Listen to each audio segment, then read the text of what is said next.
안녕하세요. 사랑하는 성도님, 영광의 주님이 우리와 함께 하십니다. 우리와 함께 하시는 주님을 찬양합니다. 기도합시다. 하나님 감사합니다. 오늘도 하나님을 생각하고 또 말씀을 기대하며 이 자리에 섰습니다. 저의 마음이 열려 주님 보게 하시고 사랑으로 다가오시는 주님의 그 말씀과 함께 하심에 저희들의 마음과 영이 열려 기쁨으로 듣고 또 감사로 고백하며 찬양할 수 있도록 함께하여 주시옵소서. 예수님 이름으로 기도합니다. 아멘. 네, 오늘 말씀은 출애굽기 20장 1절에서 17절입니다. 하나님이 이 모든 말씀으로 말씀하여 이르시되 나는 너를 애굽 땅 종되었던 집에서 인도하여 낸 네 하나님 여호와니라. 너는 나 외에는 다른 신들을 내게 두지 말라. 너를 위하여 새긴 우상을 만들지 말고 또 위로 하늘에 있는 것이나 아래로 땅에 있는 것이나 땅 아래 물속에 있는 것의 어떤 형상도 만들지 말며 그것들에게 절하지 말며 그것들을 섬기지 말라. 나 내 하나님 여호와는 질투하는 하나님인즉 나를 미워하는 자의 죄를 갚되 아버지로부터 아들에게로 3, 4대까지 이르게 하거니와 나를 사랑하고 내 계명을 지키는 자에게는 1000대까지 은혜를 베푸느니라. 너는 내 하나님 여호와의 이름을 망령되게 부르지 말라.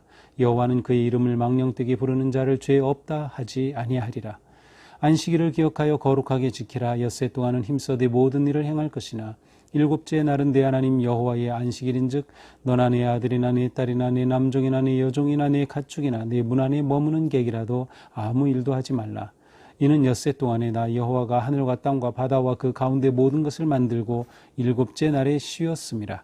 그러므로 나 여호와가 안식일을 복되게 하여 그날을 거룩하게 하였느니라. 내 부모를 공경하라. 그리하면 내 하나님 여호와가 내게 준 땅에서 내 생명이 길리라. 살인하지 말라. 간음하지 말라. 도둑질하지 말라. 내 이웃에 대하여 거짓 증거하지 말라. 내 이웃의 집을 탐내지 말라.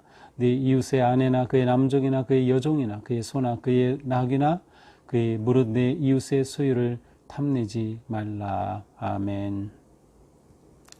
자, 오늘 말씀은 우리가 잘 아는 십계명이네요. 그죠? 네, 십계명입니다.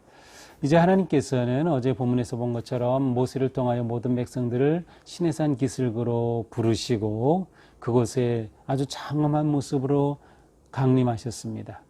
그리고 그 강림하신 하나님께서 이제 이스라엘 백성들에게 이 놀라운 십계명의 말씀, 계명을 그들에게 들려주십니다. 1절 하나님이 이 모든 말씀으로 말씀하여 이르시되 나는 너를 애굽 땅 종되었던 집에서 인도하여 낸 내 하나님 여호와니라. 자, 하나님이 모든 말씀으로 말씀하여 이르시되, 자, 이 십계명은 하나님이 모세를 통하여 백성에게 전달해 준 것이 아니고요, 백성들에게 하나님께서 직접 들려주시는 겁니다. 모든 백성들에게 하나님이 직접 음성으로 들려주신 말씀이에요. 참으로 놀라운 말씀이죠. 이제 내일 본문이지만 18절에 보니까 뭇 백성이 우레와 번개와 나팔소리와 산의 연기를 본지라. 그들이 볼 때 멀리 서서 그들이 이 모든 광경을 보면서 하나님의 음성을 듣게 됩니다.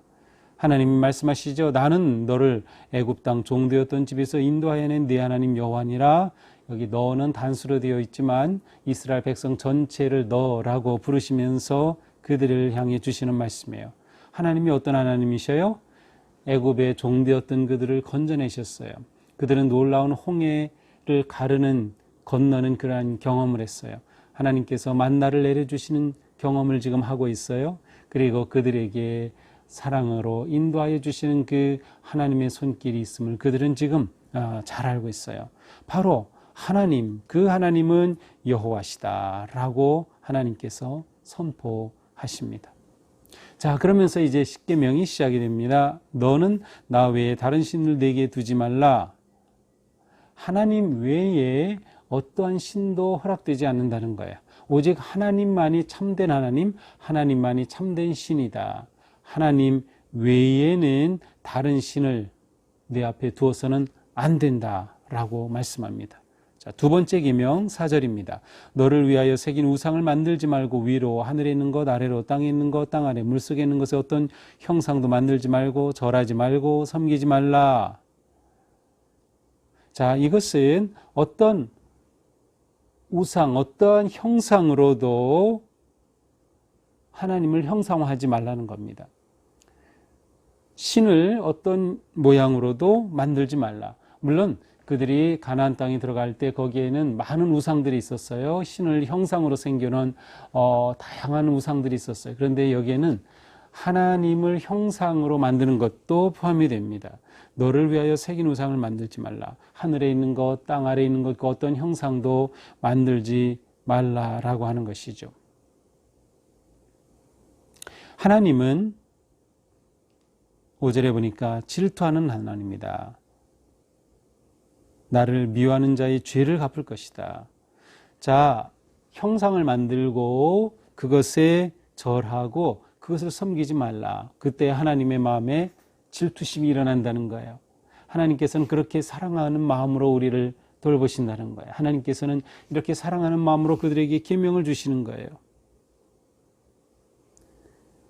그것들에게 절하지 말고 섬기지 말라. 절하고 섬긴다는 것은 곧 예배한다는 것과 같은 의미죠. 자, 그런데 이들이 하나님이 아닌 다른 것을 형상화 만들어 놓고 절하고 섬길 때 하나님이 질투하시는 거예요. 미움의 감정이 생기는 거예요, 쉽게 말하면. 자, 예배는 절하고 섬기는 이 예배는 사랑의 문제입니다. 마음의 사랑. 우리가 왜 하나님을 예배합니까? 가장 중요한 이유는 하나님을 사랑하기 때문입니다. 하나님이 우리를 사랑하셨고 우리가 그 하나님의 사랑을 깨닫고 하나님을 사랑하기 때문에 우리는 예배하는 거예요. 그런데 예배가 형상을 향할 때, 하나님이 아닌 다른 것을 향할 때 하나님은 질투하신다. 그래서 6절에 보니까 나를 사랑하고 내 계명을 지키는 자에게 천대까지 은혜를 베푼다. 자, 이렇게 우상을 새기거나 또 거짓된 것에 절하고 섬기는 예배하는 자에 대해서는 하나님께서 질투하셔서 그 죄를 갚을 것이다. 아버지로부터 아들에게 3, 4대까지 이르게 할 것이다. 반면에 하나님을 사랑하고, 다시 말하면 하나님만을 예배하고 하나님의 계명을 지키는 자는 천대까지 은혜를 베풀어 주시겠다고 말씀하십니다. 자, 물론 죄를 갚음이 3, 4대까지 내가 진 잘못된 죄로 인해서 하나님께서는 내 아들과 손자, 손녀에게까지 그 죄의 책임을 묻지는 않으십니다. 그러나 죄의 문제는 공동체의 문제이고 가정의 문제입니다. 온 세대가 연결되어 있는 문제입니다. 죄의 값을 다음 세대에게서 찾으시진 않지만 현재 세대가 죄를 지으면 이상하게도 그 죄의 모습이 다음 세대에게 전가되기 쉬워요. 그래서 어떠한 가정에서는 같은 그러한 그 죄가 계속 반복되죠. 왜냐하면 학습되었기 때문에 그런 일들이 일어나요. 죄의 대가는 자기 스스로가 책임지는 것이지만 그것이 다음 세대로 연결이 될 수도 있다. 반면에 사랑하고 계명을 지키면 천대까지 은혜를 베풀어 주신다. 그렇다면 우리는 다음 세대에게 복을 전해주는 세대가 되어야 합니다. 다음 세대에게 죄의 본이 아니라 거룩하고 계명을 지키며 하나님을 사랑하는 예배자의 모습으로 다음 세대를 복주는 그러한 우리가 되어야 하는 것이죠. 그러니까 우리는 항상 우리의 자녀들 그리고 그들의 자녀들 다 모든 다음 세대가 하나님의 은총 안에 거하고 하나님의 큰 복을 받는 그러한 꿈을 꾸고 그러한 기대와 소망으로 지금의 우리의 삶을 조심해야 합니다. 물론 우리는 당장 눈에 보이는 것 가지고 판단하기 쉽지만 그렇지 않아요. 우리의 다음 세대, 우리의 자녀들이 지금 보니까 너무 안 되는 것 같고 문제가 있는 것 같고 그렇게 느낄 수도 있어요. 그렇지만 그것은 너무 짧은 눈으로 보는 거예요. 모릅니다. 우리의 다음 세대, 우리의 자녀들이 그들이 언제 하나님의 놀라운 은혜 안에 거하게 될지, 그들이 30대, 40대, 50대가 되면서 하나님의 크신 은총과 복을 누리는 세대로 될 것을 우리는 기대하며 바라볼 수 있어요. 물론 지금도 잘 되면 좋지만 우리는 이러한 기대와 믿음을 가지고 다음 세대를 위해 살아야 하는 것이죠. 자, 7절 3계명입니다. 너는 내 하나님 여호와의 이름을 망령되게 부르지 말라. 그러는 자를 죄 없다 하지 아니하리라. 여호와의 이름을 망령되게 부르는 것은 함부로 부르는 것이에요. 하나님의 이름을 너무 쉽게 생각하는 거죠. 우리나라는 부모의 이름을 부르지 않는 전통과 문화가 있죠. 부모님은 너무도 존중해야 될 분이기 때문에 부모의 이름이 어떻게 돼? 그럼 함부로 이름을 말하지 않아요. 저희 부모님, 저희 아버님 함자는 무슨 자, 무슨 자이십니다. 이런 식으로 하죠. 이스라엘 백성들도 마찬가지예요. 하나님의 이름을 함부로 부르지 말라. 근데 그들은 사실 하나님의 이름을 부르지 않았어요. 잊어버렸어요. 그래서 구약 성경에서 여호와로 되어 있긴 하지만 사실 그 부분에서 원래 이스라엘 백성들은 아도나이라는 단어를 씁니다. 주님. 하나님의 이름을 직접 부르지 못하고 주님이라고 대신 부르는 거죠. 물론 우리 이제 하나님의 이름이 여호와라고 우리는 알고 있고요. 또 그렇게 알려져 있습니다. 하지만 이 여호와도 정확하게 맞는 것인지는 몰라요. 모세가 하나님 성함이 어떻게 되십니까? 누구라고 해야 됩니까? 나는 스스로 있는 자다. 에흐야시엘라는 그러한 말씀을 주시죠. 이게 하나님의 이름이에요. 하나님은 이름을 딱 말씀해 주지 않았어요. 그래서 이 나는 스스로 있는 자다라는 이 철자에서 야훼, 여호와라고 하는 그러한 이름이 나왔죠. 자, 이렇게 하나님의 이름을 함부로 부르면 안 된다. 자, 4계명 8절입니다. 안식일을 기억하여 거룩하게 지키라. 자, 안식일 계명입니다.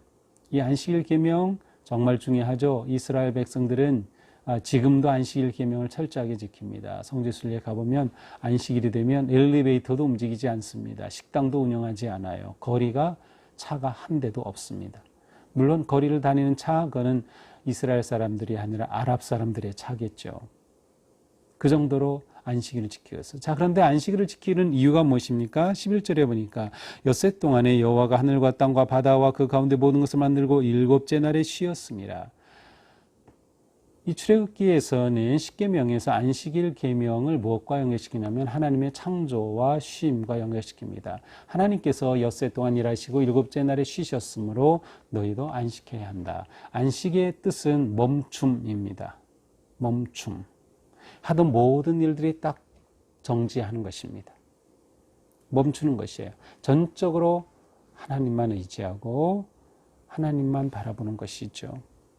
물론 기독교는 예수님의 제자들은 이제 처음에는 안식일에 모여서 예배하고 안식일에 모였지만 유대 전통에 따라서 그러나 점점 예수님이 부활하신 부활의 날을 지키기 시작하죠. 그래서 우리에게는 주일이 생겼어요.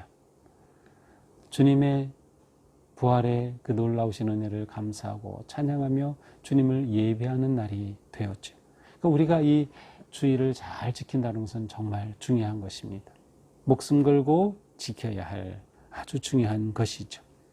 자, 이제 5계명부터는 인간관계의 계명입니다. 1계명에서 4계명은 하나님에 대한, 이제 5계명부터는 인간관계죠. 첫 번째가 무엇입니까? 12절 네 부모를 공경하라. 부모 공경입니다. 6번째 계명 13절 살인하지 말라. 7번째 간음하지 말라. 자, 부모 공경, 살인, 간음, 이것에 대한 형벌은 사형에까지 해당되었습니다.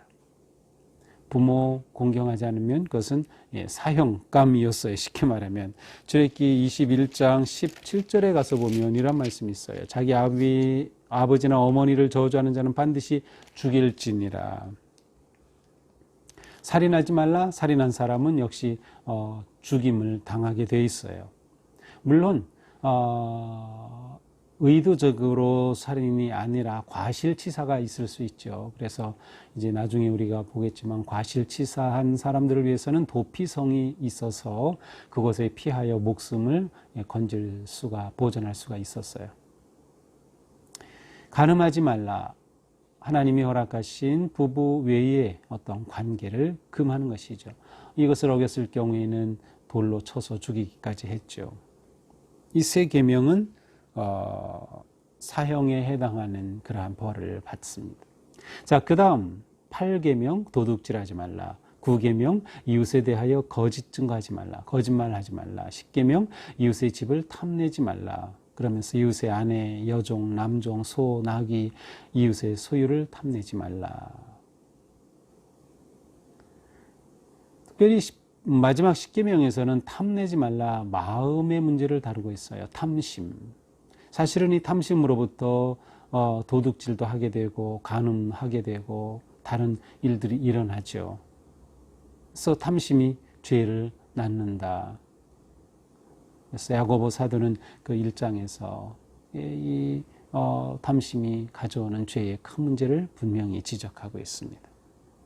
자, 이렇게 이제 모인 백성들에게 하나님은 10계명을 10계명을 들려주셨습니다. 자, 이것이 오늘의 말씀이죠. 자, 10계명은 이스라엘 백성들에게 가장 중요한 그들의 기초, 정체성을 확립해 준 계명이에요. 구약의 모든 계명의 중심이 바로 10계명이죠. 우리 기독교인들도 10계명을 아주 중요하게 여겼습니다. 우리 감리교 또한 교회 전통에서는 성찬식을 할 때 10계명을 낭독하던 그런 전통도 있었어요. 10계명 매우 중요하죠. 여기에서 우상을 만들지 말라, 너를 위해 새긴 우상을 만들지 말라. 자, 이 계명 때문에 종교개혁 당시에 이 개혁자들은 천주교에 있었던 모든 성상들 있죠. 성상을 다 파괴했어요. 성상을 허락하지 않았어요. 하나님은 어떠한 형상도 만들지 말라 그랬는데 왜 이러한 형상을 만들었느냐. 마리아 상, 이런 상, 저런 상 형상으로 만든 거를 다 깨뜨려 없앴죠. 그래서 개신교에서는, 우리 기독교에서는 교회에서 이런 성상을 찾아보는 것이 쉽지 않습니다. 그러나 물론 요즘은 이제 이것이 가지고 있는 어떤 상징적인 의미와 그 중요함이 역시 있기 때문에 교회 안에 어떤 형상을 만들어 놓는 일이 있어요. 사실 이 아주 극단적인 사람들은 십자가조차도 형상이라고 판단해서 예배실에 십자가 거는 것조차, 건물에 십자가 세우는 것조차도 다 허락하지 않은 그러한 아주 극단적으로 나가는 교회들도 지금도 있습니다.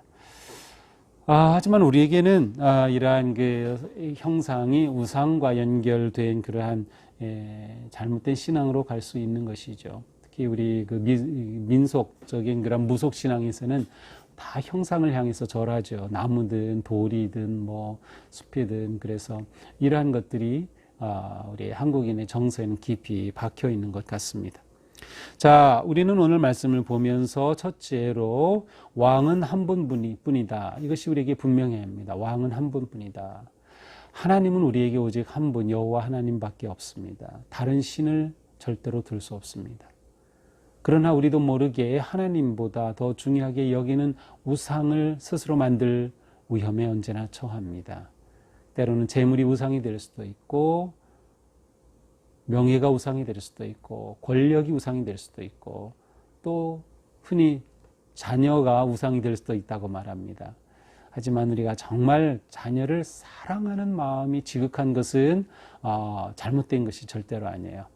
그래서 우리가 자녀를 깊이 사랑하고 또 하나님을 사랑하는 것은 함께 갈 수 있는 일입니다. 그렇지만 자녀가 우상이 되어서는 당연히 안 되겠죠. 네, 우리는 오직 우리의 삶에 하나님만이 진정한 왕이시다. 우리에게 왕은 한 분뿐이다. 이것이 분명해야 합니다. 자, 또한 우리는 10계명이 지금도 우리에게는 살아있는 계명이라는 것을 의식해야 합니다. 옛날 죽은 계명이 아니라 지금도 살아있습니다. 10계명은 살아있다. 제가 언젠가 오래전에 10계명 설교를 한 적이 있는데 바로 그렇습니다. 10계명은 살아있는 계명이죠. 자, 이 10계명의 완성은 무엇입니까? 하나님은 모든 계명을, 또 율법과 선지자를 둘로 요약했죠. 하나님 사랑과 이웃 사랑. 바로 10계명도 하나님 사랑과 이웃 사랑. 하나로 묶으면 사랑입니다. 그러니까 우리가 계명을 잘 지킨다는 것은 한마디로 사랑의 삶을 사는 거죠. 하나님을 사랑하고 사람을 사랑하는, 이웃을 사랑하는 삶을 사는 것이 곧 이 10계명을 따라 사는 삶이라고 할 수 있습니다. 사도 바울은 로마서 13장의 8절 이하에서 이런 말씀을 했어요. 피차 사랑의 빛 외에는 아무에게든지 아무 빛도 지지 말라. 남을 사랑하는 자는 율법을 다 이루었느니라. 다른 사람을 사랑하는 사람은 이 율법을 다 이루었다. 십계명을 다 이루었다는 겁니다. 사랑은 이웃에게 악을 행하지 아니하나니 그러므로 사랑은 율법의 완성이니라. 그렇습니다. 사랑이 율법의 완성이다. 그래서 우리는 십계명의 말씀문을 보았는데 결국 이 모든 것은 계명입니다. 사랑입니다. 하나님을 사랑하면 하나님밖에 우리에겐 없죠. 우상을 섬길 리가 없어요. 하나님의 이름을 함부로 부를 수가 없죠. 우리는 하나님을 사랑한다면 주의를 기억하며 거룩하게 지킬 것입니다. 또한 사랑한다면 그 다음 5계명에서 마지막 10계명까지 이런 일을 범할 수가 없는 것이죠. 물론 우리는 이러한 계명 가운데 종종 잘못을 범하고 계명을 어기기도 합니다. 그러나 우리는 이 10계명이 살아있다. 나는 이 계명을 지켜야지. 사랑으로 지킨다라고 하는 그러한 마음으로 정말 하나님 앞에 순종하고자 하는 그러한 삶을 살아야 할 것입니다. 우리는 십계명의 백성입니다. 계명의 백성, 하나님의 말씀의 백성이죠. 사랑으로 계명을 이루어 가는 그러한 우리의 삶이 되기를 진심으로 축복합니다. 기도합시다. 하나님, 오늘 저희들에게는 십계명의 소중한 말씀을 주셨습니다. 저희들이 이 말씀을 받고 정말 사랑으로 이 계명을 이루어가는 거룩한 삶 되게 하여 주시옵소서. 하나님을 사랑하기에 진심으로 예배하며 사람을 사랑하는 마음으로 하루하루를 살아가며 우리의 가족을, 자녀를, 부모를, 또한 우리의 이웃을, 직장의 동료를 정말로 사랑하는 마음으로 살아갈 수 있도록 저희의 마음을 넓혀주시고 주님의 사랑의 능력으로 성령님 충만하게 채워주시옵소서. 예수님 이름으로 기도합니다. 아멘. 네, 오늘도 주님의 은혜 안에서 사랑의 삶에 승리하기를 축복합니다. 사랑합니다.